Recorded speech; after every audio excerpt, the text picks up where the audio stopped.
제가 봉독하도록 하겠습니다. 예수께서 눈을 들어 제자들을 보시고 이르시되 너희 가난한 자는 복이 있나니 하나님의 나라가 너희 것이미요 지금 줄인 자는 복이 있나니 너희가 배부름을 얻을 것이미요 지금 우는 자는 복이 있나니 너희가 웃을 것이미요 인자로 말미암아 사람들이 너희를 미워하며 멀리하고 욕하고 너희 이름을 악하다 하여 버릴 때에는 너희에게 복이 있도다. 그날에 기뻐하고 뛰놀라 하늘에서 너희 상이 큼이라. 그들의 조상들이 선지자들에게 이와 같이 하였느니라. 그러나 화 있을진저 너희 부요한 자여 너희는 너희의 위로를 이미 받았도다. 화 있을진저 너희 지금 배부른 자여 너희는 줄이리로다. 화 있을진저 너희 지금 웃는 자여 너희가 애통하며 울리로다. 모든 사람이 너희를 칭찬하면 화가 있도다. 그들의 조상들이 거짓 선지자들에게 이와 같이 하였느니라. 아멘. 평안하셨습니까? 네, 시간 주 앞에 예배하기 위해서 모인 여러분들을 또 축복하고 환영합니다. 진정한 축복이라고 하는 제목을 가지고 말씀을 전하겠습니다. 모든 사람들은 이제 행복하기를 원하죠. 또 복을 누리면서 살아가기를 이제 원합니다. 과거에는 복이라고 하는 것이 조금 더 선명했던 것 같아요. 이제 오복이라고 얘기해서 뭐 장수하고 또 돈이 있고 건강하고 덕도 갖추고 또 마지막 죽음을 잘 맞이하는 이런 게 복이다 사람들이 생각을 했는데 요즘엔 좀 다른 것 같습니다. 사람들이 자기가 원하는 것을 하면서 이제 만족하면서 살아가는 것을 복이라고 생각하는 것 같아요. 이제 부를 원하는 사람들은 이제 많은 소유를 가지면 나 복되다 이렇게 생각하는 것 같고, 나는 많은 돈은 필요 없고 내가 조금 살 정도만 있고 그 외에 내가 하고 싶은 것을 조금 하면은 나는 복 있는 사람이라고 생각한다. 요즘 또 그렇게 생각을 하기도 합니다. 나는 세계 여러 곳을 한번 다니고 싶다. 그래서 그런 곳을 다니면서 경험하는 것, 이것을 또 복이라고 생각하기도 하지요. 나는 못 살았으니까 우리 자식들이 잘 되면 성공하면 난 그걸 복이라고 생각한다. 그래서 자녀들이 성공하면 나는 복 받았다 이렇게 생각하기도 합니다. 이렇게 좀 다양하죠. 복이라고 하는 것을 이것이다 라고 이렇게 이야기하기도 좀 요즘에 어려운 것 같기도 하고, 또 행복이라고 하는 것을 이렇게 쉽게 정의하기 어려운 것 같습니다. 근데 참 우리들에게 또는 성경에서 말씀하는 행복 또는 복 또는 복된 자라고 하는 것은 어떤 것을 이야기할까요? 여러분, 성경에 처음부터 끝까지 흐르고 있는 면면 속에서 복이라고 하는 것, 행복한 자라고 하는 것은 하나님을 소유하는 자, 하나님과 함께하는 자, 하나님과 동행하는 사람, 이 사람들, 이것을 바로 복 있는 자, 이것을 복이라고 이야기를 합니다. 뭐 많은 예를 들 수 있겠지만은 요셉을 한번 생각을 해보면 요셉의 인생은 분명 불행합니다. 형들한테 팔려가지고 애굽에 가서 노예에 살고 또 감옥에 들어가고, 그의 삶이 우리 눈에 볼 때는 분명히 불행한 삶인데 성경은 그가 형통한 자라고 이렇게 이야기를 합니다. 형통하다라고 하는 이야기를 하죠. 이유는 하나님께서 그와 함께 하기 때문이다 라고 얘기합니다. 노예가 되어도 형통하고 감옥에 들어가도 형통하고 나중에 이제 애굽의 총리가 되어서 나라의 그 모든 것들을 짊어지면서 해결하는 자로서 그가 서게 되는 것을 우리가 보게 되죠. 어떠한 형편이든지 어떠한 환경이든지 그게 중요한 것이 아니라 우리가 하나님과 함께 있느냐 하나님과 함께 없느냐라고 하는 것이 바로 그 복의 분명한 기준이 되는 것 확실합니다. 또 한 가지, 사람들은 오래 사는 거 원하지요. 푸틴이 장수하는 것을 연구해 오라고 과학자들한테 요구했다고 합니다. 뭔가를 가지면 오래 살고 싶은 그런 욕망이 사람들 가운데 있잖아요. 근데 성경에는 장수가 아니라 아예 죽음도 보지 않고 하늘나라로 간 사람이 있습니다. 두 사람이 있지요. 에녹이 있고 엘리야가 있습니다. 죽음을 보지 않았습니다. 이 사람들의 특징이 무엇인가요? 성경은 그들이 하나님과 동행했다라고 이야기합니다. 하나님과 동행하는 삶, 그것이 바로 복된 삶이다. 다른 것으로는 설명할 수 없는 거죠. 이제 반대로 모든 것을 가졌다 하더라도, 모든 것을 소유한다 하더라도 하나님이 없으면 참 불행할 수밖에 없다라고 하는 것도 선명하게 보여줍니다. 비근한 예가 이제 사울 왕이죠. 사울은 이제 권세가, 또 명예를, 또 부를, 남부럽지 않은 모든 것을 다 가졌는데 그의 인생은 분명 행복하지 않았고 마지막에도 불행한 삶으로 마친 것을 우리가 알 수 있습니다. 무엇으로 성경은 설명합니까? 무엇으로 그것을 우리가 이해할 수 있습니까? 그의 인생에 하나님이 없었다는 거예요. 그의 인생에 하나님이 동행하지 않았고 또 그도 하나님과 동행할 수 없는 삶을 살았기 때문이다라고 이야기합니다. 성경은 일관되게 하나님과 함께하는 자가 복된 자다라고 분명하게 말씀을 하고 있습니다. 복된 삶이 여러분 가운데 있게 되기를 축원합니다. 오늘 말씀을 보게 되면은 복에 대한 말씀을 하게 되죠. 평지설교라고 이야기합니다.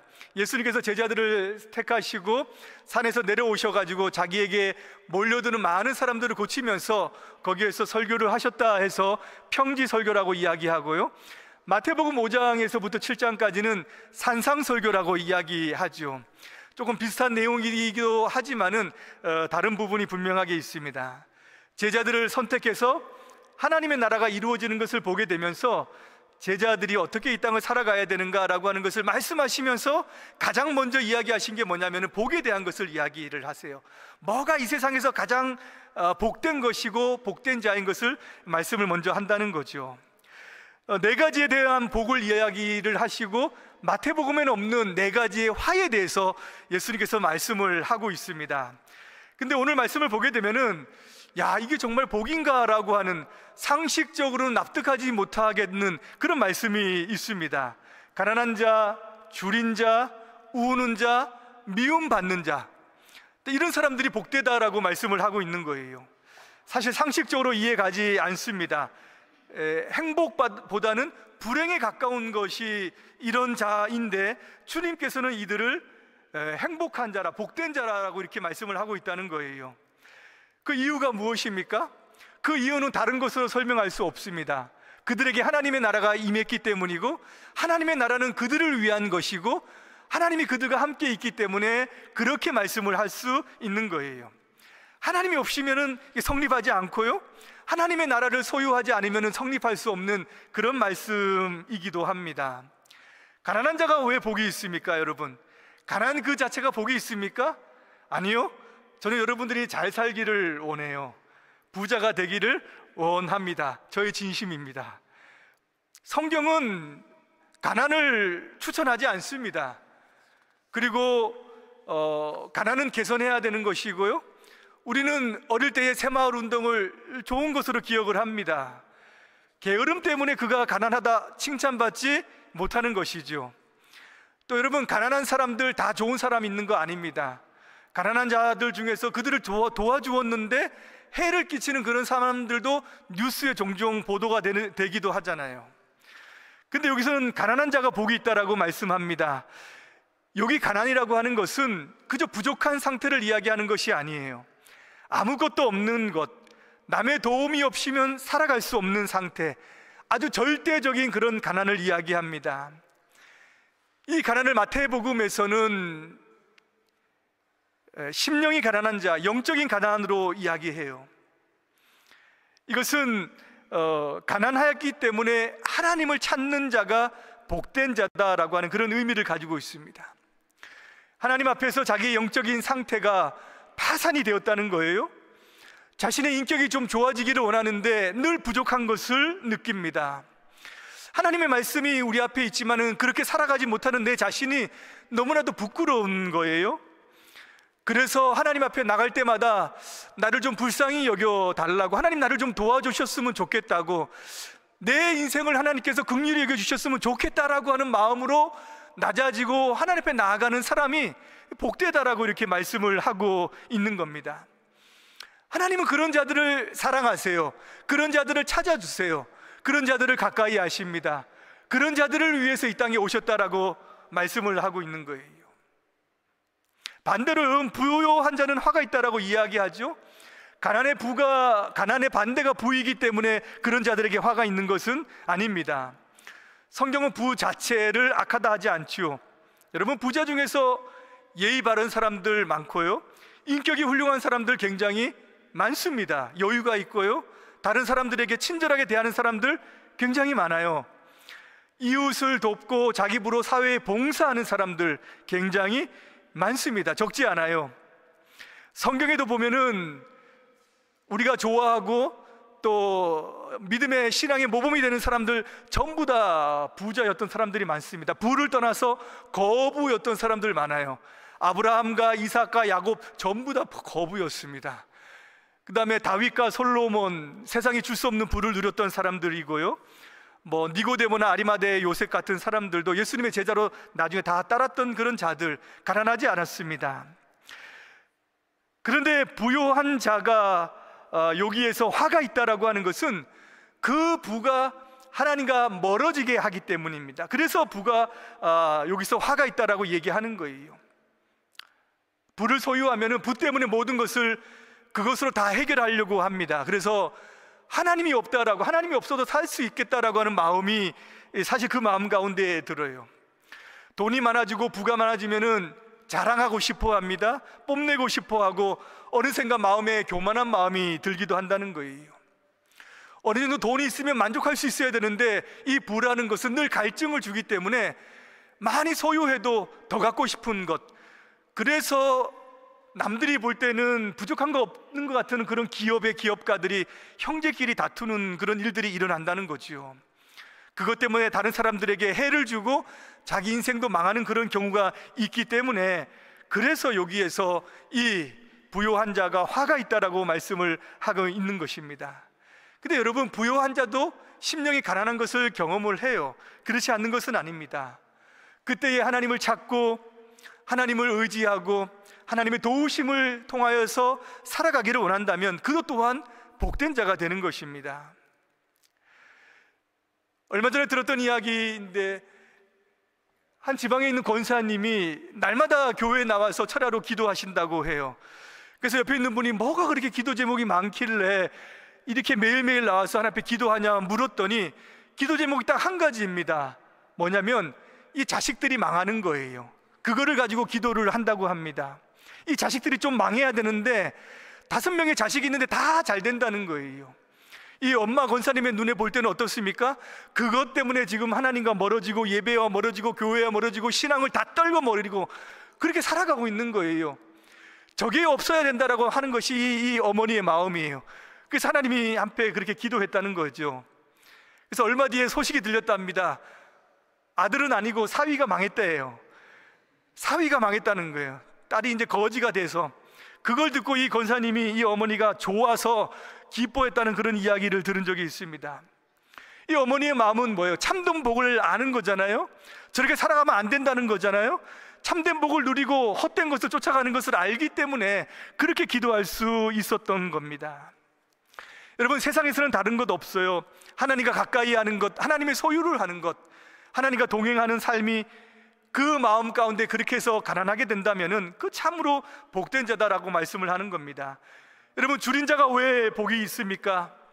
줄이다라고 하는 것은 하나님의 은혜를 갈급하기 때문입니다. 시편 42편에 보면은 하나님이여 사슴이 시냇물을 찾기에 갈급한 같이 내 영혼이 주를 찾기에 갈급하나이다. 사슴은 원래 시냇가에 잘 가지 않는다고 해요. 맹수들의 표적이 되기 때문에 그저 이슬만 먹고 아침에 이렇게 목을 축이는데, 이 사슴도 때로는 너무 갈급해지면은 자기 목숨을 걸고 시냇가로 나간다라는 거예요. 너무 갈증 나기 때문에. 그런 것처럼 여기에 시인이 정말 타는 목마름으로, 그런 목마른 심정으로 주님의 은혜를 구한다는 거예요. 그런 심정으로 하나님 앞에 나아간다는 거지요. 그런 자들에게 복이 있다는 겁니다. 타는 목마름으로 하나님의 은혜를 구하고 하나님의 의를 구하고 하나님의 마음을 구해서 나아가는 것, 그것이 바로 복이 있다라고 얘기해요. 하나님은 그런 자를 만나주시고 그런 자에게 가까이 하시고 그런 자의 영혼을 만족해 해주시고 또 충만케 인도해 주시는 겁니다. 여러분, 우는 자가 왜 복이 있습니까? 한국의 남자들은 3번만 울어야 됩니다. 태어날 때 울고, 어머니 돌아가셨을 때 울고, 또 언제 웁니까? 나라가 망했을 때 웁니다. 그만큼 우는 것을 추천하지 않아요. 왜 그렇습니까? 어떤 환경에 어떤 어려움이 있어도 울지 말고 울음을 참고 그것을 극복해야 된다라고 하는 그 의지, 그 결단을 표현한 것 아니겠습니까? 맞죠? 그런데도 그 우는 자가 복이 있다라고 하는 것은 인간의 결단으로, 인간의 의지로, 인간의 힘으로는 안 되는 게 있다는 거예요. 여러분, 인생 살아가면서 모든 것 다 할 수 있어도 안 되는 게 뭐가 있습니까? 한 가지 있습니다.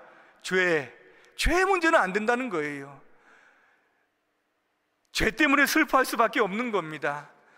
이 죄가 미워하고 이 죄가 하나님 앞에서 올바르지 못한 것을 알면도 불구하고 좀 멀리 가고자 한데도 불구하고 안 돼요. 그래서 가슴을 치는 거 아닙니까? 그래서 하나님 앞에 나와서 우리 우는 거 아닙니까? 많이 우셨습니까, 여러분? 옛날에 많이 우셨던 분 지금 안 우는 것은 지금 그 죄에 대한 감각이 좀 떨어져서 그럴 수 있어요. 많이 울 수밖에 없습니다. 주님은 그런 자의 눈물을 닦아주세요. 그런 자의 마음의 평안으로 만족으로 인도해 주시는 것입니다. 여러분, 왜 미움을 받는 자가 복이 있습니까? 하나님의 나라의 백성으로 살기 때문에 핍박을 받는 거예요. 과거에 일제시대 때나 또는 해방되고 나서 일본에 살았던 사람들, 한국 사람들 되게 힘들었잖아요. 왜 그래요? 그 나라 백성이 아니기 때문에 힘든 겁니다. 우리가 하나님의 나라에 이 세상에서 박해를 받고 어려움을 당하는 것은 이 세상에 속하지 않아야 했기 때문에, 우리를 사랑하시는 그 하나님을 배반하고 거절할 수 없기 때문에 세상으로부터 미움받는 거예요. 세상으로부터 어려움을 당하는 겁니다. 근데 그것은 고통이 아니라는 거예요. 그것은 바로 복이라고 이야기하는 겁니다.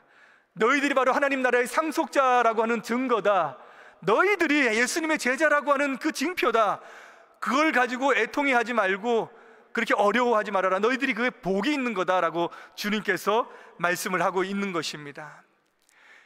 여기 가난한 자, 줄인 자, 여기에 나와 있는 애통하는 자, 우는 자, 그리고 세상으로부터 미움을 받는 자, 이것은 하나님 앞에서 참된 복인 것을 여러분 기억하시기를 바랍니다. 여러분, 이 세상에서 이렇게 하나님과 함께 복을 누리는 자들에게 특징이 있어요. 그건 뭐냐면, 이 세상에서의 이미 복을 받았지만은 완전하고 충만한 복은 아직도 남겨져 있다라고 하는 그런 사실입니다. 4가지 복을 말씀하시면서 여기 표현을 보면은 지금이라고 하는 표현이 있어요. 지금 줄인 자는 복이 있고요, 지금 우는 자는 복이 있습니다. 그런데 또 한 가지 표현이 있는데 23절에 보면은 그날에라고 하는 표현이 있어요. 그날에 기뻐하고 뛰놀라, 그날에 너희들이 하늘에서 상이 크다라고 이렇게 말씀을 하고 있습니다. 이 세상에서 복된 자로 살아가잖아요. 여러 어려움 가운데에서도 하나님이 함께 계심으로 말미암아 우리가 복을 누리면서 살아갑니다. 그래서 고난 중에 기뻐하고 환난 중에도 즐거워하고 성공 가운데에서도 겸손하고 세상의 욕망을 따라가지 않는 그런 복을 받은 것 감사한데, 이와 비교할 수 없는 충만한 복이 아직도 남아있다는 거예요. 이 세상에서는 비교할 수 없는 복들이 그 나라에 가면은 충만하게 남아있다라고 하는 것을 이야기합니다. 그래서 신자는 그날의 복을 기대하면서 살아가고 소망하면서 살아가는 자들이에요. 또 여러분, 반대로 화가 있는 자들에게 이야기하는 내용이 나올 때 거기에도 보면 지금이라고 하는 표현들이 나와 있습니다. 지금 너희가 배부르다라고 말씀을 하죠. 지금 너희가 웃는다라고 이야기를 합니다. 그런데 그들에게는 그날이 없어요. 그날이라고 하는 표현이 없습니다. 이것은 무엇을 이야기하는 것입니까? 이 화를 당하는 자가 화를 당하는 이유에 대해서 설명을 하고 있는 거예요. 여기 부요하고 배부르고 웃고 칭찬받는 자들, 이들의 주된 관심사가 무엇이냐? 이들은 바로 이 땅에서의 행복, 이 세상에서의 위로와 만족, 지금 내가 원하는 것, 지금 내가 소망하는 것, 이 모든 것을 얻고 바르고 충족하고 그것으로 살아가는 것으로 다 한다는 거죠. 그것이 최고이고요, 인생의 목적이고요, 행복입니다. 그들에게는 그 날이 없다라고 하는 거예요. 24절에 보면은 너희는 너희의 위로를 이미 받았다라고 표현하고 있어요.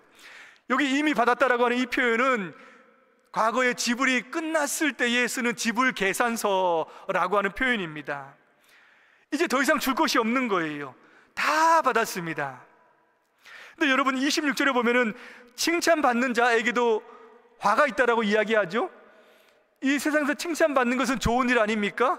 덕스러운 사람 아니에요? 근데 화가 있다라고 이렇게 이야기를 합니다. 그래서 왜 그럴까요?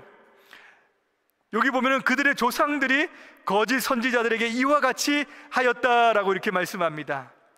사람들이 옛날에 거짓 선지자들에게도 그렇게 했다는 거예요. 거짓 선지자들은 하나님의 말씀을 그대로 선포하지 않습니다. 사람들이 듣기에 좋은 말을 하는 거예요. 평안하다, 하나님 너희를 도와주실 것이다, 걱정하지 말고 살아라라고 하는 그런 말들로 사람들에게 전해서 사람들이 너무 좋아한 거예요. 그래서 박수치고 계속해서 거짓 선지자들에게 칭찬을 했던 것입니다. 이 표현은 무엇입니까? 이것처럼 사람들에게 좋은 말, 듣기 좋은 말만 해주는 것, 그렇게 해서 사람들로부터 칭찬을 받은 사람들은 이미 다 받았다라고 하는 거예요. 거짓 선지자들이 칭찬을 이야기해 줌으로 말미암아 그들은 미래를 준비하지 않았어요. 하나님 앞에서 내가 어떻게 살아야겠다, 나의 부족함들을 보면서 회개하거나 자기의 삶을 바꾸지 않았습니다. 똑같이 사람들로부터 칭찬받기에 급급한 사람들, 이런 사람들은 하나님께서 주실 칭찬이 없다라고 말씀을 하고 있는 거예요. 여러분, 신자는 우리 인생 가운데에서 남겨진 축복이 있다라고 하는 것을 알아야 됩니다. 이 세상에서 내가 가진 것으로 나를 평가할 수 없어요.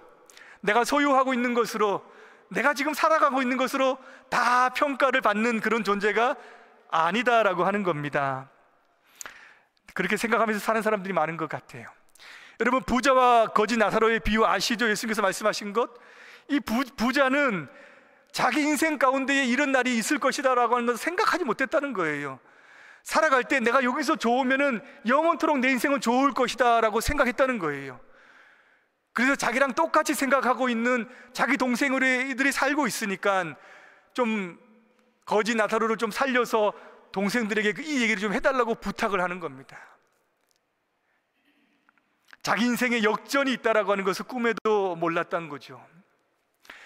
여러분, 영국의 경건한 신앙인들이었던 이 청교도들이 최고의 복으로 여긴 것이 그 당시에 있었답니다. 뭐냐면 먼저 하늘나라 가는 것. 그래서 누가 청년이 먼저 죽으면은 야, 저 복 받았다라고 이렇게 얘기했다는 거예요. 그래서 오늘날은 아무리 신앙이 좋아도 그렇게 이야기하지는 않습니다. 때가 달라요. 근데 그때는 그렇게 이야기했습니다. 청년이 먼저 하나님 나라 가면 아유, 복 받았다. 아마 믿음으로 살기 너무 어려웠던 그런 시기였던 것 우리가 생각을 하지요. 근데 이들의 격언 가운데에 어떤 격언이 있냐면 아직 최고의 것은 오지 않았다라고 하는 격언이 있습니다. 우리 인생 가운데 최고의 것은 아직 오지 않았다. 하늘나라에 우리의 만복이 여전히 기다리고 있다라고 하는 그런 격언을 가지고 이들이 주고받았다라고 하는 겁니다. 여러분, 우리 인생 가운데 최고의 것, 아직도 우리에게 주실 하나님의 은혜, 하나님의 복, 이것은 남겨져 있다라고 하는 것을 여러분 기억하시기를 바랍니다. 이제 예수님의 제자라고 한다면은 정말 우리가 하나님의 나라의 상속자라고 한다면 여러분, 우리의 복에 대한 생각을 좀 바꿔야 됩니다. 여러분, 누가 복된 자입니까?